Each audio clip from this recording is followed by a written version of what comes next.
Hai Rocket TV, welcome back. Ada satu masalah serius di dunia ini yang dari dulu sampai sekarang selalu menjadi perhatian khusus.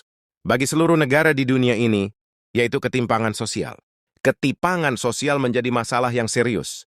Karena ketika harta kekayaan antara si kaya dan si miskin berbeda sangat jauh, ini bisa menciptakan ketidakadilan antara golongan kaya sama golongan miskin.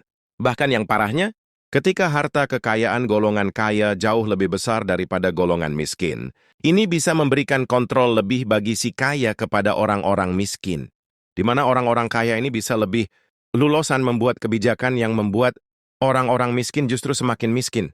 Contohnya, pasti kalian tahu benda ini. Yap, fiat money atau uang fiat yang kita gunakan sehari-hari. Nah, bagi lu yang sering baca berita tentang ekonomi, lu pasti pernah dengar yang namanya inflasi dan inflasi. Ini terjadi ketika mata uang yang kita pegang ini melemah nilainya, dan alhasil ini membuat harga barang-barang sekitar itu terasa lebih mahal dari biasanya. Misalnya gini, anggaplah tahun lalu harga beras itu 10.000 per liternya, dan di tahun ini harga beras naik jadi 1.000 per liternya. Nah, yang membuat harga beras itu terasa lebih mahal, bukan cuma karena harga berasnya yang naik, tapi juga karena nilai mata uang yang kita pegang nilainya selalu berkurang. Makanya untuk menjaga nilai uang kita supaya enggak berkurang kepotong inflasi, kita butuh yang namanya investasi. Nah, problemnya adalah bagi orang-orang yang enggak punya akses ke instrumen investasi yang bisa mengalahkan real. Inflasi yang terjadi ini menyebabkan uang yang mereka punya itu selalu berkurang seiring berjalannya waktu. Atau bahasa kasarnya, ya tambah miskin karena nilai uangnya selalu kepotong sama yang namanya inflasi. Mungkin punya argumen. Kalau di zaman sekarang itu siapapun bisa akses investasi dari handphonenya, ya memang benar siapapun bisa download aplikasi untuk investasi. Tapi kan enggak semua orang itu berada di titik ideal untuk memulai investasi. Ada yang mungkin masih kelilit hutang, harus nafkahin orang tuanya, dan masalah-masalah lainnya. Nah, hal ini pun jelas berdampak pada ketimpangan sosial, di mana orang-orang yang masuk golongan miskin tambahan pah miskin, sedangkan golongan kaya yang ngerti cara ngontrolnya, mereka justru tambah kaya untuk tahu seberapa jauh ketimpangan sosial yang ada di dunia ini. Gua mau kasih tunjuk penelitian dari Oxfam yang bilang kalau 1% orang terkaya di dunia itu menguasai 2/3 dari kekayaan secara global. Jadi saya cut-nya gini, 66%. Kekayaan secara global itu dikuasain sama 1% orang terkaya di dunia ini. Nah, sedangkan sisanya itu dikuasai sama 99% manusia lainnya. Itu bisa lu bayangin betapa jauhnya kesenjangan sosial yang ada di dunia ini. Itulah kenapa banyak negara punya ambisi yang kuat untuk berantas kemiskinan supaya ketimpangan ini enggak terlalu jauh. Nah, tapi nih ya, gua rasa terlalu jauh banget kalau suatu negara itu punya ambisi yang kuat untuk memerantas seluruh kemiskinan yang ada. Karena sebenarnya dunia ini justru butuh golongan miskin untuk menjalankan dunia ini. Nah, makanya di video kali ini gua akan jelasin kenapa dunia ini selalu butuh golongan miskin. Dan gua pun akan jelasin kalau kemiskinan itu nggak bisa diberantas. Semua di dunia ini, karena ada beberapa penghambatnya dari orang miskin itu sendiri. So disimak sampai habis, salah satu akar penyebab kenapa kemiskinan itu masih dibutuhkan adalah karena kapitalisme di sini. Gua nggak bilang kalau kapitalisme itu baik atau buruk ya, tapi yang gua maksud adalah kapitalisme membutuhkan kemiskinan untuk menjalankan sistemnya itu sendiri. Sebelum itu gua akan jelasin dulu apa itu kapitalisme. Simpelnya gini, kapitalisme itu adalah sebuah sistem ekonomi membebaskan pihak swasta menguasai all products untuk mencari keuntungan ekonomi. Jadi dalam sistem ini siapapun itu diperbolehkan untuk punya usahanya sendiri, tanpa banyak dikontrol sama pemerintah. Dan salah satu orientasi kapitalisme adalah mencari keuntungan yang sebesar-besarnya, dengan modal sekecil-kecilnya. Ya sebenarnya ada banyak lagi bagian-bagiannya, tapi simpelnya ya begitu. Nah, kenapa gue bilang kapitalisme ini butuh golongan miskin untuk menjalankan sistemnya sekarang? Lihat gambar ini. Ini adalah gambar piramid kapitalisme, di mana dalam gambar ini manusia ada di dalam es kapitalisme. Mereka itu punya posisinya masing-masing berdasarkan kelas ekonominya. Tapi kalau kita perhatiin lebih dalam, di piramid ini ada manusia yang berada di posisi paling bawah sebagai pondasi utamanya. Nah, di dalam sistem kapitalisme kita tuh butuh salah satu pihak atau golongan yang bisa jadi tumbal untuk mengisi posisi yang paling bawah, supaya piramid ini enggak hancur. Itulah kenapa enggak banyak orang itu bisa paham sama sistem keuangan dan perbudakan yang sebenarnya. Karena dasarnya sistem ini butuh orang-orang bodoh untuk jadi tumbal. Bodoh di sini dalam artian enggak ngerti ya dengan cara kerja sistem ini. Makanya mereka itu akan selalu berada di posisi paling bawah. Nah, piramid ini akan hancur kalau semua orang yang di bawah ini mulai berpikir gimana caranya naik ke atas. Karena ketika banyak orang di bawah ini ninggalin posisinya, maka piramid ini akan runtuh. Makanya akan ada banyak tantangan bagi orang-orang kalangan bawah ini untuk naik ke atas. Bisa doktrin lewat media, lingkungan sekitar, bahkan sistem pendidikan yang sadar nggak sadar itu mematikan pemikiran kritis kita untuk mikir gimana caranya naik ke atas. Intinya di dalam kapitalisme ini kita tuh butuh orang-orang kalangan bawah untuk jadi pondasi menjalankan sistem ini. Simpelnya gini deh, kapitalisme itu kan sistem ekonomi yang membebaskan siapapun menguasai alat produksi alias siapapun itu bebas untuk bangun usaha. Nah, piramid ini akan hancur kalau semua orang yang di bawah ini mulai berpikir gimana caranya naik ke atas. Karena ketika banyak orang di bawah ini ninggalin posisinya, maka piramid ini akan runtuh.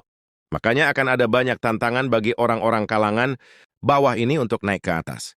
Bisa doktrin lewat media, lingkungan sekitar, bahkan sistem pendidikan yang sadar nggak sadar itu mematikan pemikiran kritis kita untuk mikir gimana caranya naik ke atas.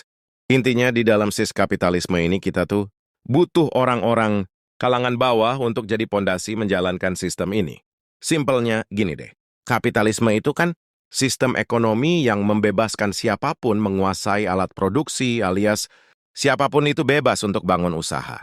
Nah, ketika seseorang itu membuat usahanya sendiri, dia pasti butuhkan yang namanya buruh atau pekerja.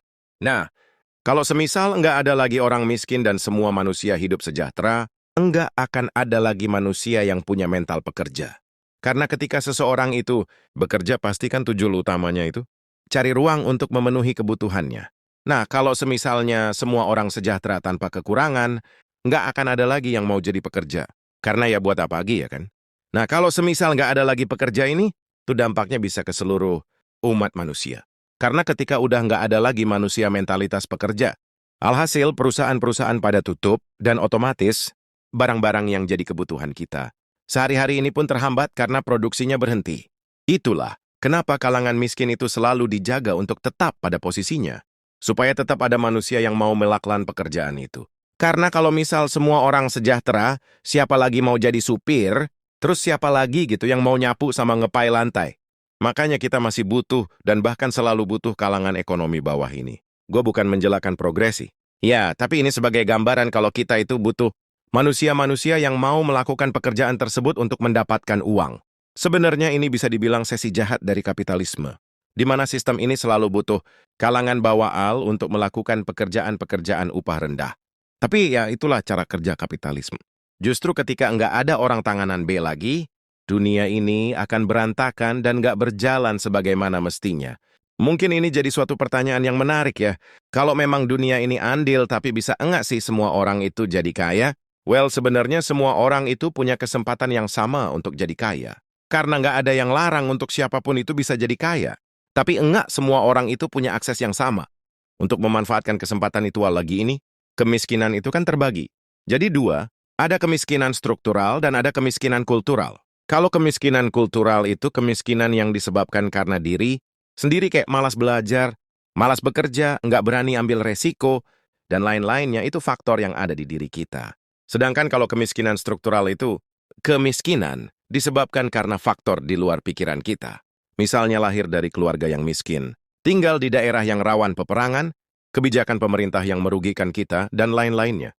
Nah, kalau kemiskinan kultural mungkin masih bisa, tapi kalau anak yang lahir dengan kemiskinan struktural, mereka itu nggak punya akses untuk memanfaatkan kesempatan untuk jadi kaya. Walaupun mereka sah-sah aja untuk jadi kaya. Coba bayangin anak-anak yang lahir di negara Timur Tengah yang rentan sama peperangan. Walaupun dia sama aja punya kesempatan untuk jadi kaya, tapi akses dia untuk memanfaatkan kesempatan itu dibatusin sama negaranya sendiri. Begitupun dari segi kultural. Walaupun mereka juga punya kesempatan yang sama untuk jadi kaya, tapi ada faktor-faktor lain yang membatasi dirinya, sekalipun itu dalam kendali mereka. Misalnya, walaupun kita semua tahu kalau salah satu faktor untuk jadi kaya itu adalah kerja keras. Tapi nggak semua orang itu punya etos kerja yang tinggi. Selain itu juga dari cara pandang dan persepsi seseorang ketika memandang kekayaan. Ada love orang yang lebih milih slow living daripada ambisius ngejar kekayaan. Walaupun kalau dia dikasih kekayaan ya pasti malal. Itu biasanya antara mental dia mau yang seimbang sama kebahagiaan, dia nggak mau keluar waktu banyak untuk pekerjaan. Atau memang ada tujuan lain daripada mengeluarkan tenaga dan waktunya untuk kejar kekayaan. Makanya kenapa nggak semua orang itu bisa jadi kaya karena akan ada batasan-batasan bagi tiap individu. Untuk kita tuh nggak akan bisa menyamanatakan kondisi ekonomi kita. Alhasil kita tuh punya cara pandang dan cara pikir yang berbeda terhadap kekayaan. Walaupun kalau kita tarik garis besarnya, semua orang pasti mau jadi kaya. Nah, selain itu nih, kaya itu bukan tentang nominal tapi perbandingan. Seseorang bisa dikatakan kaya ketika harta yang dia punya itu lebih tinggi dari mayoritas manusia di sekitarnya. Sekarang kalau misal semua orang di dunia ini jadi miliarder, istilah kaya itu cuma jadi ilusi. Karena kalau memang mau jadi kaya di antara para miliarder, ya harus jadi triliuner. Walaupun kita yuk dilihat, kalau enggak semua orang itu bisa jadi kaya alias pasti selalu ada golongan miskin, tapi bukan berarti masalah. Ketimpangan sosial yang ekstrem ini menjadi fenomena yang harus dibiarin gitu aja. Karena ketimpangan sosial yang terlalu parah itu justru bisa menyebabkan eksploitasi golongan atas ke golongan bawah yang menciptakan kesengsaraan untuk pihak di bawah. Jadi dilakukan pemerintah itu bukan menghapus kemiskinan, tapi mengecilkan gap kesenjangan sosial dan meningkatkan standar dari golongan miskin itu sendiri. Misal tadinya golongan miskin itu pendapatannya 300 week, jadi reparated D. Ya ini misalnya aja ya karena mau ambisi gimana pun untuk menghapus kemiskinan. Sorry to say kita itu tetap butuh golongan miskin. Nah sekarang kan permasalahannya mau di golongan mana? Apakah lu mau jadi bagian minoritas yang jadi kal atas atau menjadi golongan bawah? Mungkin kedengarannya memang agak aksar ya kalau dunia ini butuh golongan miskin, tapi ya itulah faktanya. Kekayaan itu bukan tak sekadar nominal tapi juga perbandingan. Justru orang kaya itu ada karena adanya orang miskin dan enggak bisa. Kita mungkini juga kalau orang kaya itu butuh tenaga orang-orang. Miskin ini untuk pekerjaannya. Dan di suatu sisi, orang yang miskin pun butuh uang orang kaya untuk memenuhi kebutuhannya. Makanya antara si kaya ataupun si miskin, keduanya itu punya porsi dan perannya masing-masing. Karena sebenarnya yang jadi masalah itu bukan kaya dan miskinnya, tapi ketimpangan sosialnya yang semakin jauh perbandingannya. Gimana nih kalau menurut lo? Kenapa kita tuh selalu butuh golongan miskin dan kenapa enggak? Semua dari mereka itu bisa jadi kaya? Coba tulis di kolom komen well skill gue kali ini. Semoga bermanfaat dan sampai coba segmen selanjutnya.